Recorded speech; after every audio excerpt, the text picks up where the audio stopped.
여러분 반갑습니다.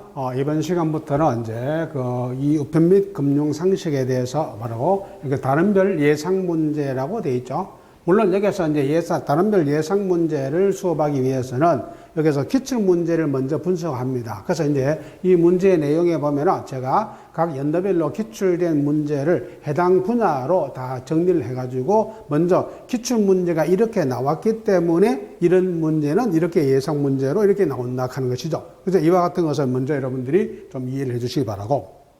두 번째, 이 예상 문제, 다른별 예상 문제는요, 여러분들 이론 정리를 다시 한번 한다고 보시면 됩니다. 이론 정리를. 그래서 여러분들이 이론 시간에 배웠던 여러 가지 내용들을 다시 한번 더 상기시켜 가지고 이거를 한 번 더 잘 이렇게 정리하는 단계다. 이렇게 여러분들이 이해하시고 준비를 하시면 됩니다. 그 다음에 세 번째. 이 다른별 예상 문제 강의를 듣기 전에 반드시 여러분들은 교재에 있는 문제를 먼저 풀어보고 난 다음입니다. 내가 풀어보고 난 다음에 답이 맞든 틀리든 간에 먼저 풀어보고 그다음에 강의를 들으셔야 됩니다. 그래야만 내가 맞았을 때도 정확하게 알고 맞췄는지 찍어 맞췄는지 틀렸으면 내가 왜 틀렸는지입니다. 이와 같은 것을 정확하게 알 수 있어야 돼. 체크할 수가 있어야 된다 합니다. 기본적으로 이게. 그래서 이제 체크하기 위해서는 반드시 여러분들이 먼저 문제를 풀어보고 난 다음에 수업을 들어오기 바랍니다. 아시겠죠? 여러분들이 이제 바로 이 다른별 예상 문제를 잘 하시면은 나중에 이제 모의고사식 문제를 잘 풀 수 있습니다. 그럼 모의고사 문제를 잘 풀면은 시험장에 가서 뭐 하겠어요? 당연히 잘 치겠죠. 예. 그래서 고득점을 통해 가지고 그래서 여러분들이 이렇게 좋은 결과를 가져올 수 있도록 힘들고 여러분들이 다 수험생가 누구나 다 힘듭니다. 사실 이게 힘 안 드는 일이 있겠어요. 이게. 그래서 여러분들이 그래도 40년 그래서 30년에서 한 40년간 국가로부터 이렇게 안정된 직장생활을 할 수 있는 공무원에 가기 위해서는 그 정도는 노력을 하셔야 된다 하는 거. 그래서 노력하지 않는 자는 절대 그 자리를 차지할 수가 없습니다. 이게 없다 하는 꼭 명심하시고 여러분들이 강의를 들으시기 바랍니다. 이게. 그러면 우리가 이제 강의 내용을 하나씩 점검하면서 진행하겠습니다. 먼저 1번 보세요. 이제 우편 사업에 관한 내용을 설명한 것 중에서 옳지 않은 것은 2008년도 문제입니다. 그럼 여기서 보세요. 우편 사업은 국가에서 직접 경영하는 정부 기업에 의한 사업으로 경영 형태 면에서 정부 직영이다. 맞죠? 왜냐하면 이 우편 사업은 국가가 직접 경영한다. 정부 사업이라고 하는 거. 그래서 여러분들은 합격하면 누가 됩니까? 공무원이 되고, 그 다음에 이 모든 사업을 최종적으로 누가 관장한다? 바로 과학기술정보통신부 장관이 이를 관장하도록 되어 있지 않습니까? 그래서 바로 정부 기업의 직영 형태다. 두 번째, 우편 이용관계의 법적 성질은 이용자와 우편관서 사원 간의 송달 계약을 내우는 공법상의 계약이다. 되어 있습니다. 바로 틀렸죠. 여기서 이 우편 계약이잖아요. 우리가 여기서 기본적으로 우편물 송달 계약이야. 그럼 송달 계약을 맺는 것은 누굽니까? 바로 여러분들 보세요. 송달 계약은 일단 누구가 발송인이죠. 이 발송인하고 누구하고 우편관서가 있죠. 우편관서입니다. 그 우편관서하고 누구하고 그 다음에 수취인이 되죠. 그럼 보세요. 여기서 일단 계약 당사자는 발송인과 누굽니까? 우편관서가 되는 겁니다. 이 두 계약 당사자가 발송인이 우편물 가지고 우측 가서 내 우편물을 수취인에게 좀 발송해 주세요 했습니다. 그럼 우편관서에서 뭐라 해요? 돈 내면 보내주지요 하잖아요. 그래서 이제 송달 계약을 체결하는데 이제 문제는 이거야. 요 계약 자체가 공법상 계약이냐 사법상 계약이냐는 문제죠. 분명히 우편법에 의해서, 그럼 우편법입니다. 봐요. 우편법이야. 이 우편법이라는 것은 공법입니까? 사법입니까? 이거는 분명히 공법이야. 잘 기억해야 됩니다. 이게 공법이 맞아. 우편법 자체는 공법이기 때문에, 그럼 공법상, 우편법에 따라서 계약을 체결하기 때문에 이게 뭐가 된다? 공법상 계약이 돼야 되는데, 우편에서는 공법상 계약으로 보지 않고 뭐로 본다 하는겁니까? 이거를 바로 사법상 계약, 거의 공법상 계약이 아니고 뭐라 본다? 사법상 계약으로 보죠. 왜 그러냐? 똑같은 물건을 보세요. 내가 우편물을, 예를 들어 우리가 물건을 가지고 우체국에 가서 택배를 보냈을 때하고 일반 민간 택배회사에 가서 보냈을 때하고 차이점입니다. 뭐요? 우리 우편에서 발송하면은 공법상 계약이 되고, 만약 일반 민간 택배회사에다 발송하면은 사법상 계약이 된다면은 이용자인 내 입장에서는 한쪽에는 공법, 한쪽에는 사법 이상하잖아요. 그러면 결국 뭐냐면은 내가 민간 택배사에 가서 우편 물건을 택배로 발송하는 거나 그다음에 뭐가 우체국에서 발송하는 같은 형태로 보면 된다 하는 거야. 같은 형태로. 그래서 이거는 공법상 계약이 아닌 무슨 계약이 된다? 사법상 계약으로 이해를 하시라 하는 겁니다, 이게. 그래서 답은 몇 번이 되는 겁니까? 2번이 되는 겁니다. 그 다음에 이제 3번. 우편 이용 관계에서 제한 능력자 행위라도 능력자 행위와 동일하게 본다. 바로 이거죠. 우편 제도에서는 제한 능력자 제도를 인정한다, 하지 않는다? 인정하지 않는다 했죠. 그러면 제한 능력자가 우편물을 발송했다 하더라도 그러면 증권자나 후계인이 말 수 없다. 이를 취소라든가 무효를 주장할 수가 없다 하는 겁니다. 이게 바로 우편에서 중요한 말이죠. 그 제한 능력자 제도는 뒤에 가면 어디에서 금융에서는 제한 능력자 제도가 인정됩니다. 그러나 우편에서는 이게 제한 능력자는 누구 한 거로 본다? 능력자가 한 것으로 이렇게 보는 것이죠. 그 다음에 이제 이용관계의 제3자 수치를 위해서 발송인과 계약. 그래서 결국 보세요. 우편 이용관계자는 누구다? 우편관서와 발송인과 누굽니까? 수취인의 관계가 되죠. 그래서 이제 발송인이 누구를 위해서, 수취인을 위해서 우체국에 가서 우편물을 뭐 해달라고, 발송해달라고 요청하는 것이잖아요. 이게 바로 우편물 송달 계약이 되는 겁니다. 그 다음에 이제 2번 보세요. 2번 보시면 우리가 이 우편은 우리가 이제 보세요. 우편 사업의 특성에 대한 설명으로 이게 옳지 않은 것을 물었습니다. 옳지 않은 것. 우편은 통신수단의 하나로서 바로 사회의 모든 분야에서 정보를 전달하는 중증 역할을 한다. 맞죠? 왜냐하면 이 우편은 통신수단이란 통신수단. 근데 이제 통신수단 중에서 이제 답이 보세요. 우편은 정기적 방법으로 정보를 전달하는 전기통신 하나이다. 바로 이 방법이 틀렸죠. 여러분들이 전화라든가 이와 같은 것은 뭐를 통해 가지고 이런 정기적 방법으로 정보를 전달하죠. 우편은 통신수단으로서 정보를 전달하는 것은 전달하되 이거는 실무를 통했습니다. 그러니까 예를 들어 보세요. 내가 전화를 가지고 사랑한다 순이야 하면서 전화할 수 있습니다. 근데 우편에서는 사랑한다 순이야 말로 해야 됩니까? 안 됩니까? 안 되잖아. 내가 이걸 뭐 엽서를 만들어 그림을 그리든지 뭐 편지를 쓰든지 뭐 해가지고 그것을 뭐 해야 됩니까? 송달해줘야만이 순이가 나를 사랑하는갑다 알 수 있어 없어요? 알 수 있잖아요. 그래서 이거는 정기적 방법이 아닌 뭐다? 실무를 전달하는 겁니다. 실무를 전달해서 의사를 전달해주는 통신수단이 되는 것이죠. 그래서 답은 2번이 되는 겁니다. 우편사업은 정보기업 예산법에서 정보기업으로 규정하고 있다. 그럼 정부가 직영하는 기업이라고 좀 전에 설명드렸습니다. 그 다음에 정보기업이란 국민의 이익을 위해 추구하기 위해서 정부가 출자하고 관리하고 경영하는 기업을 말한다. 맞죠? 그 정부가 누구를 위해서? 국민들의 공익을 위해서입니다. 그래서 국민들의 공익을 위해서 바로 정부가 직접 출자, 관리, 경영을 책임지는 이런 것을 가지고 뭐라 한다? 정부 기업이라고 이렇게 설명하죠, 이게. 그래서 이제 바로 답이 몇 번? 답이 2번이 되는 겁니다. 2번. 그 다음에 보세요.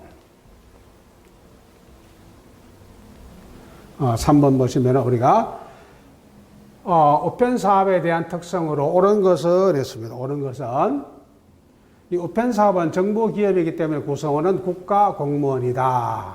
예? 맞죠?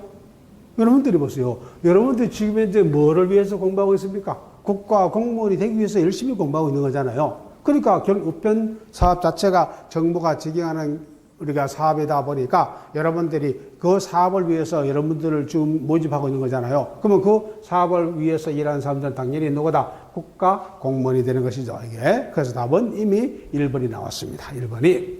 그럼 2번 보세요. 우편 사업은 사업의 전반을 법령으로 정하고 있기 때문에 경영상의 자율성이 많이 보장되는 사업에 속한다.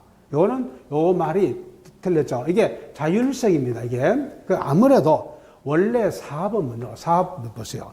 이 사업은 보세요. 우리가 민영입니다. 이게 민간 사업하고 그다음 국가가 운영하는 사업하고 차이점입니다. 이 민간 사업이라 하는 것은 아무래도 그 개인들의 바로 그 최고 경영자의 자율성이 상당히 많이 보장됩니다. 어떤 사업을 하다가 방향을 마음대로 빨리 바꿀 수도 있고, 물론 여러분들이 뭐 이렇게 마음대로 사장 마음대로 하는 것도 아니지만은 그래도 어느 정도는 자율성이 상당히 많이 보장되는 것이 바로 뭐다? 이게 민간 사업이죠. 그러나 우편 사업은 이 자율성이 보장되기가 어려운 이유가 각종 법령이 있다 하는 거예요. 그럼 각종 법령에 의해서 뭐 되고 있다는 뜻입니까? 이게 제한되고 있잖아요. 그래서 법령에 제한되기 때문에 당연히 자율성이 민간 사업보다는 낮을 수밖에 없다 하는 겁니다. 그래서 이건 안 되죠. 두 번째도 우편사업 회계제도는 경영의 합리성과 사업의 효율성을 확보하기 위해서 바로 일반 회계제도로서 독립채산제를 채택한다. 바로 틀렸죠. 뭐 때문에? 여기 일반 회계가 아니면 뭐가 돼야 됩니까? 특별 회계가 돼야죠. 만약에 공무원들이 자금을 운영하는 회계제도는 두 가지 있습니다. 방위비라든가 행정비라든가 뭐 복지비라든가 교육비라든가 이와 같은 것은 일반 회계입니다. 일반 회계는 상당히 뭐냐면은 경직돼 있어요. 방위비를 다른 데로 전용할 수 없습니다. 또 교육비를 다른 쪽으로 전용할 수도 없습니다. 상당히 경직돼 있어요. 그런데 우편사업은 사업을 해야 된다 하는 거야. 이 자율성이 민간 기업보다는 자율성이 떨어진다 했어요. 그러나 그래도 사업을 하려고 하면은 그 사업을 운영하는 사람들이 어느 정도는 뭐가 돼야 됩니까? 자율성이 조금은 있어야 된다 하는 거야. 그런데 일반 회계는 완전히 자율성이 없는 겁니다. 전용이 안 된다 하는 다른 쪽으로. 그러나 여러분 특별 회계로 하면은 여러분 어떤 사업을 하다가 새로 어떤 예를 들어 쉽게 말해서 어떤 예금 상품과 보험 상품을 개발해서 근데 판매해버리니까 안 팔려. 안 팔리면 다른 사업으로 말할 수 있습니까? 바꿀 수 있다는 뜻이야. 그래서 그 판매를 중지하고 다른 상품을 만들어 새로 개발해가지고 할 수 있습니다. 이런 것이 어느 정도 자율성. 그럼 어느 정도는 자율성을 주기 위해서는 일반 회계가 아닌 무슨 회계가 된다? 특별 회계가 된다 하는 거. 이 특별 회계를 통한 독립재산제라고 딱 하는 겁니다. 그 다음에 우편사업은 실질적으로 많은 비용이 들어가기 때문에 콜린 크라크의 산업분류에 의하면 자본집약적 사업이 강하다 했는데 여기는 바로 자본집약이라는 말 때문에 틀렸죠. 물론 여러분들 우편사업은요. 뭐 우체국도 건설해야 되고 각종 인프라도 구축해야 되고 하기 위해서는 상당히 많은 자본이 들어가는 맞아요. 자본이 들어가는 것도 맞지만은 더 중요한 것이 뭐냐. 이 자본보다는 뭡니까? 노동집약적인 사람이 노동집약적. 이게 사실은 인력이 많이 들어간다고 하는 거예요.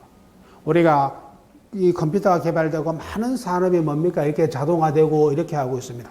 특히 앞으로 여러분들이 뭐 4차 산업혁명에 의해서는 사실은 사람이 거의 필요 없을 만큼 이렇게 많은 그 기계화가 이루어지고 있습니다. 그러나 아직도 보세요. 우편 같은 건 아니죠. 아직도 집배원이 뭐 해야 돼요? 여전히 가방을 메고 옛날에는 뚜벅뚜벅 걸어서 그러다가 자전거 타고 다니다가 요즘엔 오토바이 타고 다니죠. 이게 그런 건 조금 변화됐어. 그래도 역시 누가 사람이 뭡니까? 아파트 계단 여러분들 보세요. 막 15층 아파트에 엘리베이터 고장 나서 뭐 해야 됩니까? 뚜벅뚜벅 거기가 걸어가 땀 뿜뿜 흘려요. 여름에.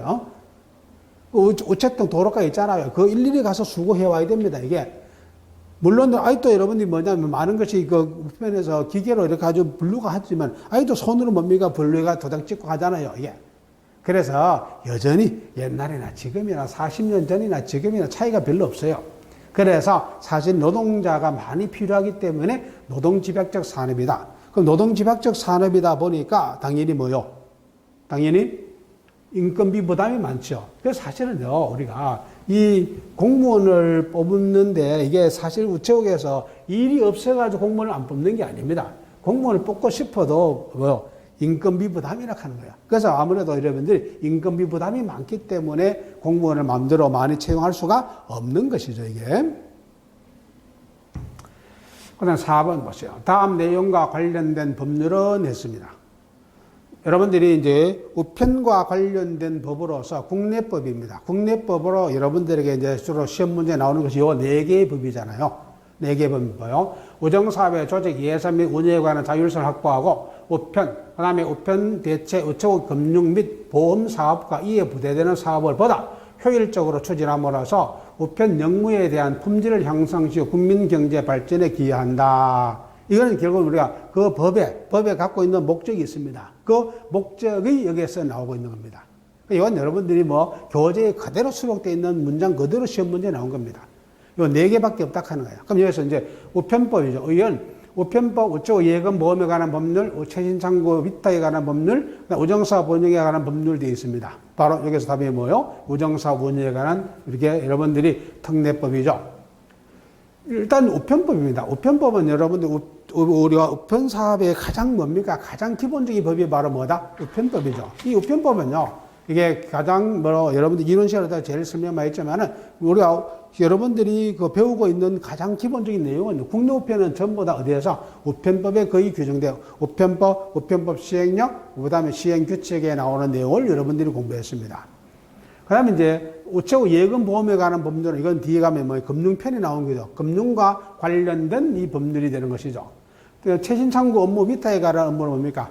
이건 바로 여러분들이 우리가 기본적으로 바로 우편 취급국입니다. 그래서 우편 취급국에다 그래서 어떻게 설치하고 거기에 물품 어떻게 공급해주고 이와 같은 것을 규정하고 있는 법을 가지고 말한다. 최신 창구 업무 위탁에 관한 법률이 되는 것이죠. 그래서 이제 바로 이 업무는 바로 의정사업 운영에 관한 무슨 법이다? 특례법이 해당되겠죠, 이게. 그 다음에 5번 보세요. 우편에 관한 법률에 대한 설명으로 옳지 않은 것은 했습니다. 옳지 않은 것. 첫째, 우편법은 우편에 관한 기본법으로 우편 사업의 경영 형태라든가 우편 특권, 그다음에 우편 서비스의 종류, 이용 조건, 그다음에 손해배상이라든가 벌칙 등 기본적인 사항을 규정하고 있다. 맞아요, 틀려? 맞죠? 두 번째, 우체국 창무 업무 위탁에 관한 법은 개인이 우편 창구 업무를 위탁받아 개인이 바로 운영하는 우편 취급국의 업무라든가 이용자 보호, 물품 보급 등에 관한 사항을 규정한 법이다. 우정사업 운영에 관한 특례법은 우체국이 없는 지역의 주민 불편을 없애기 위해서 개인이 국가의 위임을 받아 건물과 시설을 마련하여 운영하는 우체국에 관한 사항을 규정한 법령이다. 그 다음에 국제법규에는 UPU 조약, APPU 조약, 표준 다자간 협정 또는 양자 협정이 있다. 바로 몇 번? 3번이죠. 이거는 보세요. 주로 우체국이 없는 지역입니다. 없는 지역의 주민들의 불편을, 이게는 뭐냐? 사실 그 우리나라가 뭐 해방되고 난 다음에 우리나라가 먹고 살기 엄청나게 어려웠잖아요. 거기에다 6.25를 겪으면서 사실 그나마 좀 남아있는 거 다 파괴된 겁니다. 그래서 정부가 돈이 없어. 그러면 여러분 지방에다가 지역의 시골에 여러분들이 뭐 이게 면지역이나 이런 단위에다가 우체국을 짓고 싶어도 돈이 없어 못 지어요. 사실 요즘에는 정부 돈 많습니다. 예. 나는 요즘에는 정부가 만든 그 기관에 가면요. 너무 삐까번쩍해. 우리 집은 뭐하고 초라한데. 여러분이 뭐 정부 청사라든가 이런 데 가보세요. 여러분 시청 뭐 이렇게 구청에 가봐요. 화장실이 우리 집보다 더 좋아. 이게. 돈이 많아갖고 너무 잘 해놨어요.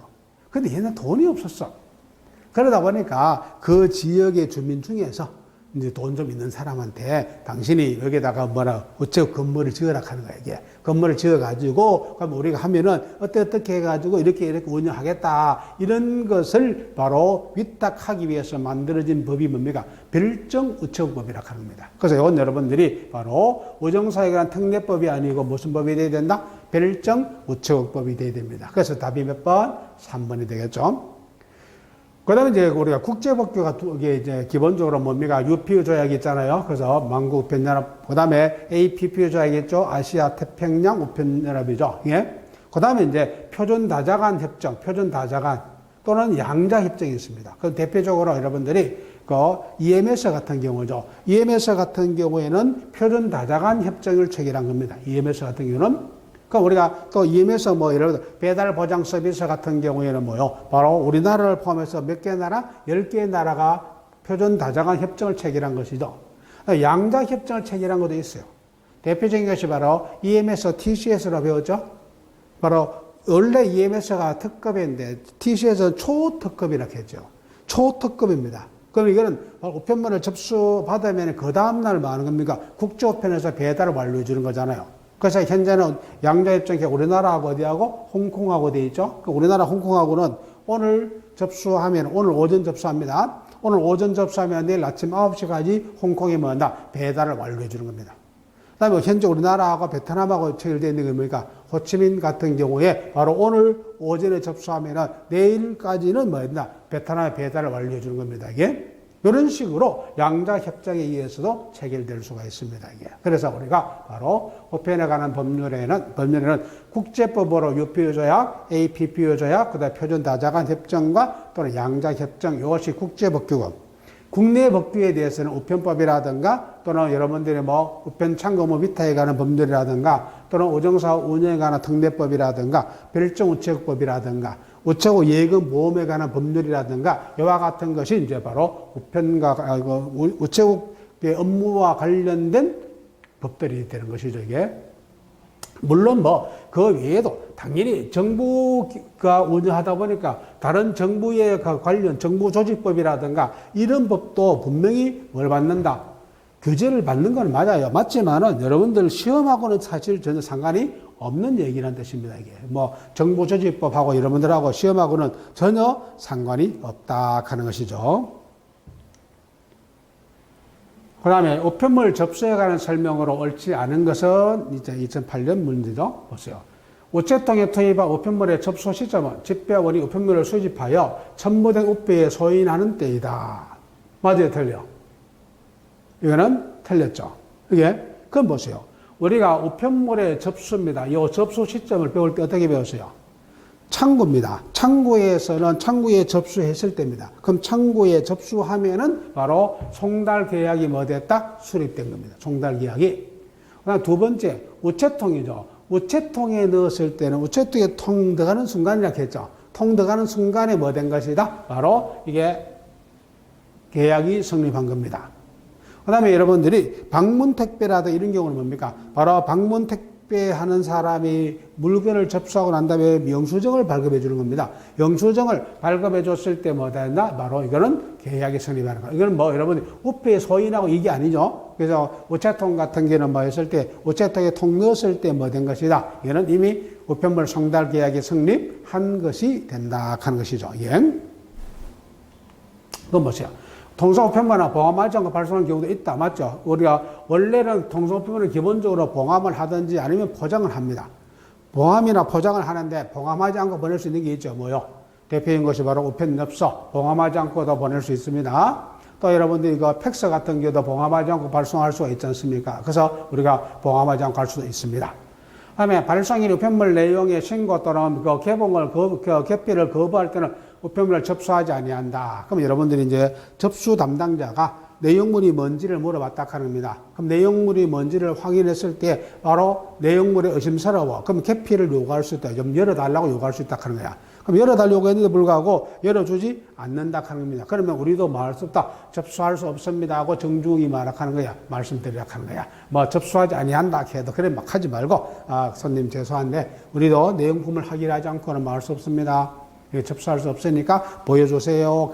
그럼 날 보여줄 수 없습니다. 그럼 뭐 우리도 접수할 수 없습니다. 이렇게 얘기했죠. 친절하게 하세요. 잘못해가지고 또 민원받지 말고 이게. 그 다음에 이런 보세요. 우편물은 접수한 때부터 우편 이용 관계가 발생하며 우편 관서와 발송인 사이에 우편물 송달 계약이 성립한다. 물론 아까 여러분들이 송달 계약이라는 자체가 뭐라고 했어요? 공법상 계약이다, 사법상 계약이다, 사법상 계약이다. 이렇게 배웠습니다. 이게.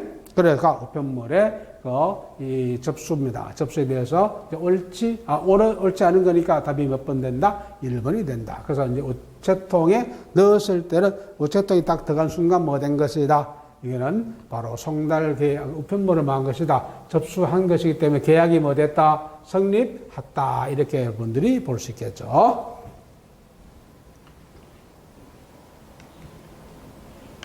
그럼 7번 보세요. 우편 이용 관계에 대한 설명을 옳지 않은 것은 했습니다. 옳지 않은 것은, 예. 우편 이용 관계는 이용자와 우편 관서 간의 우편물 송달 계약을 내용하는 공법상의 계약 관계이다. 뭐요? 바로 1번이죠. 이거는 뭐 공법상의 계약이 아니고 뭐라 했어요? 이게 나왔기 때문에 알겠죠. 이제 사법상의 계약이다. 그럼 답은 여러분 옳지 않은 거니까 1번이 다 했죠. 예. 1번이 됐습니다. 2번. 우편 이용 관계자 우편 관서 발송인 수취인이다. 맞죠? 그래서 바로 발송인과 수취인 사이에 누가 우편 관서가 개입해서 우편물을 송달해 주는 것이죠. 우체국 창구에서 직원이 접수한 때나 우체통에 넣은 때 또는 방문 접수와 집배원이 접수한 경우 영수증을 교부한 때가 우편 이용 계약의 성립식이다. 그래서 이제 바로 계약은 소인한 때라든가 이런 것이 아니라 했어요. 또는 여러분들이 집배원이 수거를 했을 때도 아닙니다. 이게. 그래서 우체통에는 뭐 통 들어갔을 때고 창구에서는 접수했을 때고 방문 택배인 경우는 영수증을 받았을 때 뭐가 성립한다? 우편물 송달 계약이 성립한 것이다 하는 것이죠. 그 다음에 우편물 송달 계약이 성립하면은 발송인은 송달 요구권, 수취인은 우편물 수취권, 우편관서는 우편요금 징수권 등의 각종 권리와 의무가 발생한다. 맞죠? 그럼 우리가 이제 보세요. 바로 송달 계약이 성립되면은 발송인은 발송인대로 권리가 발생합니다. 그럼 계약이 성립했다. 그럼 내가 우편요금을 냈단 말이야. 우편요금을 내면 뭐였어요? 내가 발송 우편물을 안전하게 누구한테 수취인에게 전달해줘야 될 의무가 누구한테 있고 우편관서에 있죠. 그럼 나는 당연히 뭐냐면 그 우편물 안전하게 송달해달라고 요구할 수 있는 권한이 주어지는 것이죠. 이게 두 번째 보세요. 이 우편관서에서 바로 관서에서는 그 요금을 징수하는 대신에 송달을 안전하게 뭐 해야 됩니까? 이거 해야 돼. 안전하게 여러분들이 송달해줘야 될 의무도 발생합니다. 그 다음에 그 수취인도 마찬가지예요. 수취인은 그 발송인이 보낸 우편물을 막을 수 있는 권리가 있어. 수취할 권리도 있죠. 그 다음에 여러분들이 만약에 마음에 들지 않는 사람이 나한테 이게 선물을 보내왔어. 그럼 나는 그 우편물을 수취를 뭐 할 수도 있습니까? 거부할 수도 있어. 그것도 여러분 선물을 돈 5억을 보내줬어. 그럼 거부할 거야, 안 할 거야, 여러분들? 공무원 합격해서, 예, 거부하세요. 돈 5억에 눈 물지 말고, 예. 그러니까 이런 바로 우편물에 대해서는 여러분 발송인은 발송인대로 권리 의무가 발생하고, 그다음에 수취인은 수취인대로 권리 의무가 발생하고, 그다음에 여러분들이 우편관서는 우편관서대로 뭐가 발생한다? 각종 권리와 의무가 발생을 하게 되는 겁니다. 이게.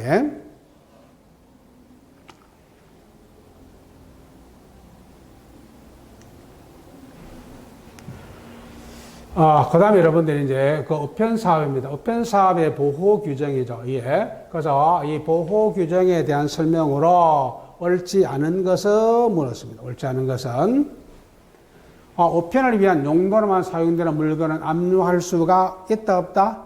없다. 맞죠? 그럼 여러분들이 우편 전용입니다. 우편 전용의 이런 그 용도, 그 우편 전용으로 용도로 사용되는 이런 물건은 압류도 금지됩니다. 그래서 압류도 금지되지만은 이는 뭐다? 각종 여러분들이 공과금의 부과 대상에서도 뭐한다? 제외되죠. 그러니까 여러분들이 우편 전용 용도입니다. 우편 전용으로 사용되는 이런 물건에 대해서는 압류 금지뿐만 아니고 이런 각종 여러분들이 공과금, 세금이라든가 이런 것을 막을 수가 없다? 여기에 부과할 수가 없죠. 예. 이것이 바로 우리가 우편 전용 맞습니다. 우편물과 그 취급에 필요한 물건은 해손을 부담하지 않는다. 맞죠? 해손이라 하는 것이 이게 이제 뭐라고 해서 해손이란 말은 해난 사고가 났을 때입니다. 해난 사고가 났을 때에 이제 손해를 만다 n분의 1로 서로 나누어야죠. 예를 들어 이런 경우입니다. 만약에 부산항에서 제주항으로 가는 화물선이 있어요. 또는 여객선이 있습니다. 거기에 우편물이 실려졌어. 우편물이 실려져가지고 가다가 풍랑을 만나가지고 배가 침몰 위기에 온 겁니다. 그럼 침몰 위기에 왔으면 선장이 막을 수 있어요. 그 선적되어 있는 화물의 일부를 바다로 버릴 수 있습니다.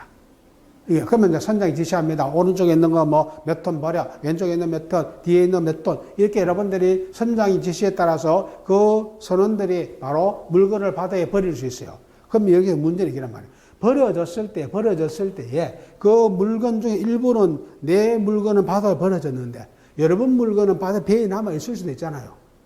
예. 그래서 이렇게 해난 사고가 났을 때 그 이제 바다에 버려진 물건이 있다 하는 그 물건을 가격을 정산하는 겁니다. 그 가격을 정산해 가지고 정산 금액입니다. 그 정산 금액을 가지고 만약에 1억이 나왔다. 그럼 1억이 나오면은 그 배에 물건을 실을 때 화주들입니다. 화주들이 뭐 한다? 화주들이 이를 뭐도 되어 있습니까? n분의 1로 여러분들이 뭐 합니까? 나누어야 돼요. 그래서 손해를 서로가 분담하도록 되어 있습니다. 이걸 가지고 해난 사고에 대해서 해손이라고 합니다. 그걸 서로가 분담하는데 우편에서는 이 부담을 하지 않죠. 이게 여러분 우편 특권입니다. 우편 특권. 그래서 여러분들이 해난 사고가 나더라도 이거는 안 돼요. 그래서 여러분들이 원래 우편물은 보호 규정에서 혹시나 해난 사고가 나가지고 버릴 때도 우편물부터 버리면 안 된다 하는 거죠. 그러니까 만약에 그래가지고 버려야 될 때는 다른 화물을 다 버리고 최후 마지막으로 뭐 해야 되고 우편물을 버려야 됩니다. 그다음 만약에 배가 화재가 났다든가 해가지고 물건을 빨리 다른 배로 옮기 실어야 돼. 그때는 다른 화물보다도 최우선적으로 뭐 해야 됩니까? 우편물을 먼저 옮겨 실어야 돼요. 그 우편물은 가장 소중히 다루게 됩니다. 화물 중에서. 그러니까 혹시라도 화재가 났을 때 물건을 구할 때는 제일 먼저 구해야 되고, 그 다음에 만약에 배가 침몰해가지고 화물을 버려야 될 때는 제일 나중에 버리려고 하는 거야. 그것도 안 버리면 안 될 그런 막빠른 골목에 왔을 때만 하는 뜻이죠. 이게 바로 여러분들이 우편물에서 나오는 내용. 그래서 해난 사고에 대해서 뭐다? 바로 부담하지 않는 것이 바로 우편물의 특권입니다. 그 다음 보세요. 우편을 위한 용도로만 사용되는 물건은 제세, 공과금, 각종 부가 대상이 안 된다고 좀 전에 설명했습니다. 그 다음 여러분들이 바로 우편물의 발송 준비를 마치기 전이라도 우편관서는 그 압류를 거부할 수가 있다. 바로 틀렸죠. 여러분들이 우편물입니다. 우편물은 여러분들 발송 준비가 완료돼서 아니면 운송 중, 그 두 가지입니다. 운송 중입니다. 운송 중인 경우에는 이거는 뭐 할 수 없다? 차를 세우고 압류할 수 없어요. 예를 들어가지고 어떤 우편물에 지금 마약이 있어. 실려가지고 지금 수사를 하다 보니까 지금 만약에 대구에서 서울로 가는 우편물에 지금 마약이 실려 있다 하는 겁니다. 차량에. 그 차를 세우고 그걸 우편물에 압류할 수 없다 하는 거예요. 이 운송 중인 우편물은 안 됩니다. 발송 준비가 완료돼서 이제 발송 준비가 완료됩니다. 완료되면 압류할 수 없어요. 발송 준비를 하고 있는 것들은 상관없습니다. 예. 그러면 왜 이렇게 발송 준비가 완료되었거나 또는 운송 중인 차량을 세워가지고 압류를 하면 안 되느냐면 우편물은 원래 접수해서 배달까지의 기한이 있어요. 그 기한을 지켜줘야 된다 그런 거예요. 만약에 기한을 지키지 못하면 손해배상을 할 수도 있죠. 그래서 우편물은 시한성 물건이 이동하고 있다 그런 거야. 그래서 발송 준비가 완료돼 다 지금 묶어가지고 지금 발송 차량이 오면은 차량에다 실으려고 다 묶어놓은 거야. 이 묶어놓은 것을 끌어가지고 압류할 수 없다 그럽니다. 운송 중인 차량을 세워가지고 뭐 할 수 없다? 압류할 수 없습니다. 물론 우편물도 압류는 가능합니다. 가능한데 두 가지 조건이다. 그래서 바로 발송 준비가 뭐 됐을 때, 완료되었을 때에 또 하나가 뭐다? 바로 운송 중에는 절대 뭐 할 수 없다. 우편물을 압류할 수가 없다. 이것이 바로 우편보호 규정의 내용이죠. 그래서 이거는 바로 옳지 않는 거니까 답이 몇 번 돼야 됩니까? 바로 4번이 돼야죠, 이게.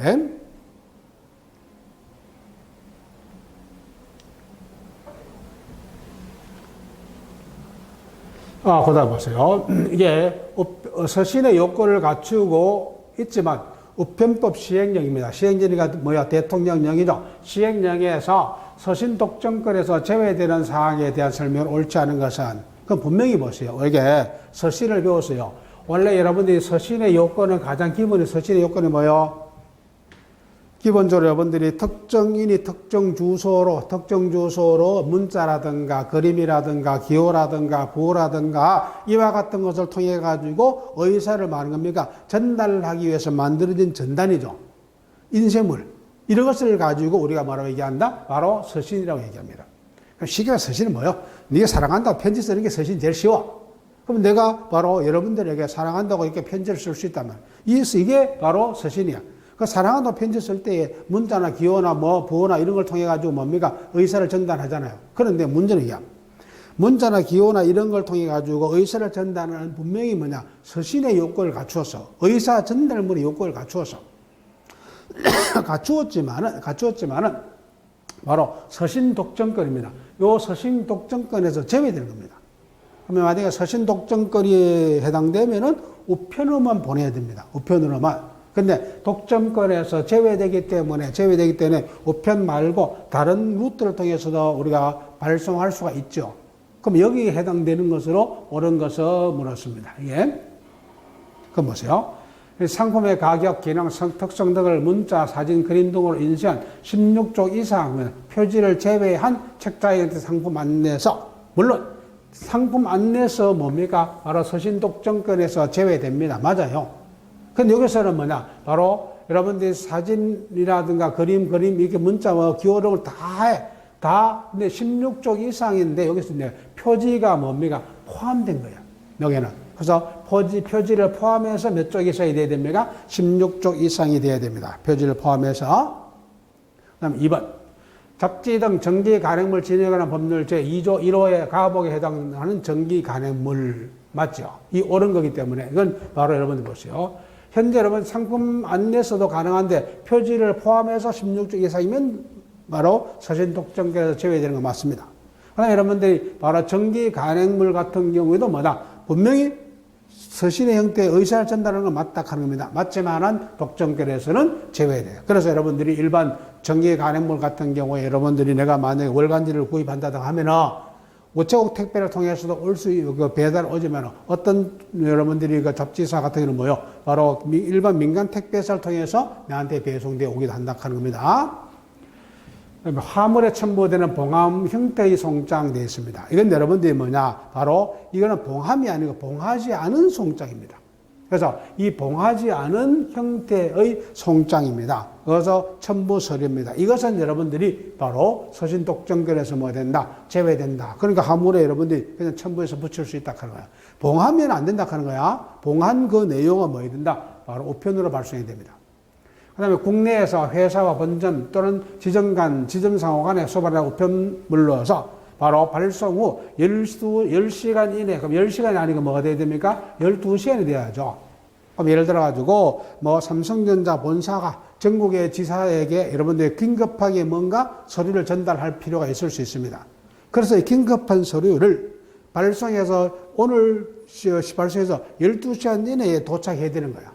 막 12시간 넘어서 도착해도 되는 그런 물건 같으면 뭐 안 된다? 이건 분명히 우편으로 발송해야 됩니다. 우편으로. 이게 그래서 여러분들이 바로 이런 사업용 서류는 12시간 이내에 돼야 됩니다. 이게. 그 다음에 이 외에도 많죠. 여러분들이 뭐 신문입니다. 그래서 신문 등에 관한 법률에 따라서 이루어진 신문도 뭐냐? 바로 서신 독점권에 제외되죠. 그래서 신문 같은 경우에는 우편을 통해서도 배달해 오지만은 사람이 요즘에 대도시 같은 경우는 아파트 이런 데 뭐합니까? 사람이 직접 배달해 주잖아요. 그래서 바로 여러분 신문과 배달원이 이렇게 직접 사람이 와서 해 줄 수 있어요. 우편으로 올 수도 있지만 이게 그 다음에 여러분 대표적인 게 뭐가 있어요? 외국가 수발의 서류입니다. 이것도 서신 독점권에서 뭐 됩니까? 제외되죠. 그 다음에 신용카드 있죠. 그 신용카드 같은 것도 맞잖아. 그 신용카드를 어떤 카드 회사에서 우편으로 집으로 발송해 줍니다. 어떤 카드 회사는 뭐예요? 사람이 직접 와가지고 뭐예요? 카드를 전달해 준다 하는 거야. 이게 만약 서신 독점권에 해당되는 것 같으면 카드도 어디로 보내야 되는데 우편으로만 발송해야 됩니다. 그런데 이제 독점권에서 아니죠. 그 다음에 이제 서적. 그 서적은 여러분들이 뭐냐면은 바로 여기는 이제 표지를 제외하는 겁니다. 그래서 포함한 겁니다. 이 상품 안내서는 서적에서는 결국 뭐냐? 표지를 뭐하고 제외한 48쪽 이상이 돼야 되죠. 두 번째 그 쪽수가 표시돼야죠. 그 다음에 또 하나가 뭐가 있어야 돼요? 출판사나 또는 인쇄소나 발행인이나 이런 사람들의 뭐 것이 하나는 이상은 반드시 뭐야 된다. 거기에 기록되어 있어야 되죠. 그러면은 그것을 뭐로 인정해 준다? 서적으로 인정해 주죠. 그러면 그 서적은 결과적으로 뭐 한다? 서신 독점권이 아니기 때문에 우체국이 아닌 다른 루트. 그럼 여러분들이 인터넷 쇼핑몰에서 여러분들이 그 교재를 구입해 보세요. 어떤 쇼핑몰 회사에 우편으로 보내주지만 또 어떤 회사에서는 민간 개인 택배사에서 물건이 온다 하는 겁니다. 이거는 이제 서신 독점권에서 뭐 되기 때문에 제외되기 때문에 바로 여러분들이 그렇게 개인적으로 가능하다 하는 것이죠. 그다음 보세요. 이 서신 독점권에서 제외되는 서적입니다. 그 서적의 요건 중에서 옳지 않은 것 했습니다. 표지를 제외한 48조 이상의 책자 형태 인쇄에 제본되었을 것.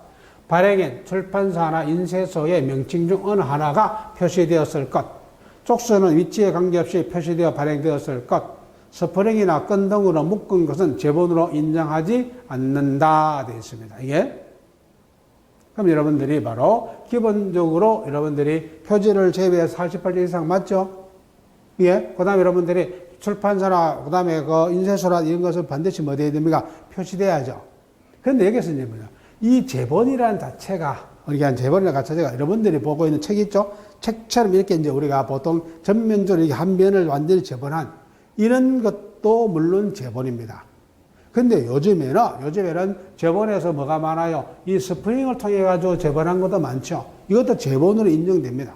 스프링 제본해가지고 여러분들이 뭐 택배회사에서 여러분들 아예 요새는 이 인터넷 서점 같은 경우는 그 고객들을 많이 유치하기 위해서 서비스를 뭐 해줘요? 아예 스프링 제본을 해가지고 이렇게 발송해 주는 데 있잖아요. 예? 그 스프링 제본도 인정됩니다. 끈으로도 제본이 가능합니다.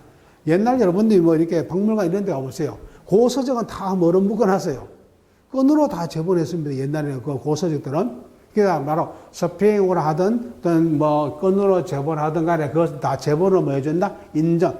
현재 여러분들이 알고 있는 책에 제본하든, 우리가 이제 뭐, 내가 제본의 전문 양식은 우리가 보통 이제 일단 떡제본이라고 합니다. 이게 그 풀칠해가지고 제본한 거잖아, 이게. 그래서 그런 제본도 제본이지만은 바로 이런 건이라든가 스프링, 이를 통해가지고 제본한 것도 이 제본을 인정을 해 준다 하는 것이죠, 이게. 그래서 답이 몇 번 돼야 됩니까? 바로 4번이 돼야죠. 그러면 다음 중에서 우편물 운송 명령입니다. 그 운송 명령에 대해서 옳지 않은 것은 했습니다. 운송 명령입니다. 우정사 본부장은 대통령령으로 정하는 바에 우편물의 운송을 명령할 수가 있다. 철도라든가 궤도 사업을 격려하는 자 또는 일반 교통 이용하기 위해서 노선을 정하여 정기적 또는 임시로 자동차, 선박, 항공기의 운송 사업을 격려하는 자에게 운송 명령을 할 수가 있다. 그 다음에 운송 요구를 할 때는 운송 요구 구간, 운송 횟수, 운송 출발 및 도착 시간, 그 다음에 우편물의 수량이라든가 중량, 운송료, 운송료 및 지급 방법들을 기재한 운송 요구서를 교부해야 된다. 그 다음에 운송 요구서는 운송 개시 5일 전까지 운송하는 자에게 교부해야 된다. 뭐야? 바로 1번이죠. 이게 우정사 본부장이 틀렸죠. 이게 그러면 대통령령으로 정하는 바에 따라서 됐습니다. 그럼 여러분들이 바로 누가 대통령령 밑에서 누구요? 장관이잖아요. 그래서 바로 과학기술정보통신부 장관이죠. 이게 바로 과학기술정보통신부 장관은 대통령령으로 정하는 바에 따라서 바로 우편물 운송을 누구한테? 요 사람들에게 철도라든가 궤도라든가 이런 사업을 격려하거나 또는 일반 교통 이용하기 위해서 선박이나 자동차나 항공기입니다. 이와 같은 것을 임시 또는 정기로 운송하는 사람들에게 야 언제 우편물을 뭐 해달라고 운송해달라고 운송 요구를 할 수 있어요. 그러면 운송 요구를 하는데 운송 요구서입니다. 운송 요구서를 바로 운송 개시 며칠 전까지 5일 전까지입니다. 그래서 바로 운송 요구서가 있다면 이 서류를 가지고 여기에는 이제 안에 기록되는 것이 뭡니까? 운송 구간이 어디서 어디까지고, 그 다음에 운송 횟수는 뭐 몇 회고, 그 다음에 뭐 출발은 몇 시, 그 다음에 언제, 그 다음에 도착은 몇 시, 그 다음에 우편물 수량이나 중량, 요금, 그러면 이게 이제 우리 운송료를 주겠다 하는 거야. 공짜는 안 됩니다.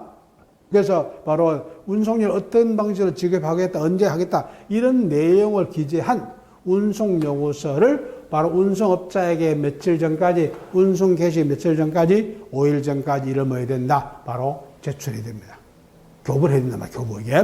교부를 하고, 그래서 바로 누가 교부한다? 우정사 본부장이 아닌 누가? 과학기술정보통신부 장관이 이를 해야 된다 하는 것이죠, 이게.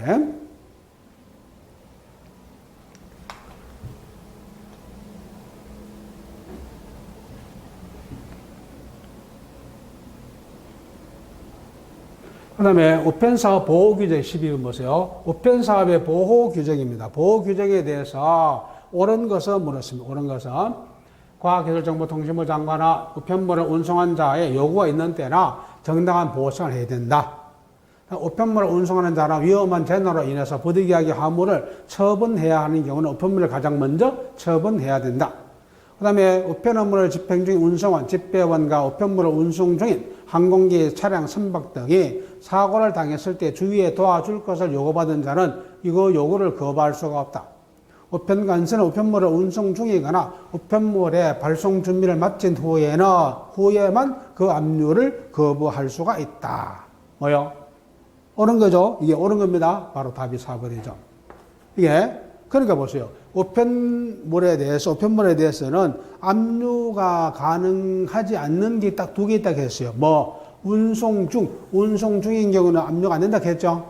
두 번째 뭐냐, 발송 준비가 완료되었단 말이야. 그 발송 준비가 완료된 경우는 뭐 할 수 없다. 압류할 수가 없습니다. 그래서 압류를 뭐 할 수가 있다. 거부할 수가 있죠. 그럼 1번 보세요. 과학기술정보통신부 장관은 우편물을 운송한 자 요구가 있는 경우에 정당한 보상이 됩니까? 아예 운송 요구서를 여러분 교부할 때에 그래서 운송 요금 얼마를 지급하고 그다음에 운송 요금 언제 지급하고 어떤 방법으로 지급하겠다 하는 것을 미리 다 여러분들이 요구할 때 그 요구서에다가 기재해야 됩니까? 요구서에 기재를 해야 되죠. 그래서 이건 여러분들이 특별하게 여러분들이 그런 것을 하지 않아도 뭡니까? 이거는 당연히 해줘야 되잖아요, 이게. 그 다음에 두 번째. 제나로 부득이하게 화물을 처분해야 될 때는 우편물을 제일 먼저 하락했어요? 제일 나중에 하락했어요? 제일 나중에, 가장 먼저가 아니잖아요. 예. 그러니까, 만약에 화재가 나 건질 때는 뭐하고? 제일 먼저 건지고. 버려야 될 때는 뭐 하락했어요? 제일 나중에 버리라고 했습니다. 예. 그 다음에 여러분들이 바로 요 우편물을 운송하는 여러 사람들이 혹시라도 사고를 당해 주위의 사람들에게 도와달라고 요구할 수 있어요, 없어요? 있죠. 요구할 수 있는 권리는 우편 종사자들이 있어. 지네가 나듯이 보고 아저씨요, 이건 좀 도와주세요. 이렇게 요구할 수가 있습니다. 그럼 요구할 수 있는데 요구를 받은 사람이야. 요구를 받은 사람은 무조건 요구에 응해된 건 아니죠. 바로 정당한 사유 없이는 요구를 불허하면 안 됩니다. 그러면 여러분들이 이렇게 요구받은 자는 요구를 거부할 수 없는 게 아니고 정당한 사유가 있으면 말 수 있다. 요구를 거부할 수 있습니다. 예, 거부할 수 있는데 그렇지 않으면 거부할 수가 없다 하는 것이죠. 이게. 물론 여러분들 이 요구의 거부를 정당한 사유가 없이 거부했을 때는 100만 원 이하 말하겠죠. 벌금을 받는다고 해서 그러면 여러분 이제 내가 도와줬으면 그 다음에 뭐 해야 됩니까? 이제 도와주고 나서 내가 들어갔던 비용이라든가 또는 내가 경제에 손실이나 발생할 수 있습니다. 그와 같은 것을 바로 손해보상을 청구할 수 있죠. 그래서 보상을 청구할 수가 있다 하는 것입니다. 이게 바로 우리가 일반적 우편 보호 규정이다. 이렇게 이해하시면 됩니다. 그 다음에 여러분들 이제 나머지 문제는 다음 시간에 계속 풀어드리겠습니다. 고생했습니다. 힘들더라도 여러분들이 그 하나하나 설명할 때 잘 이해를 하고 여러분 접근을 해 주시기 바랍니다. 고생했습니다.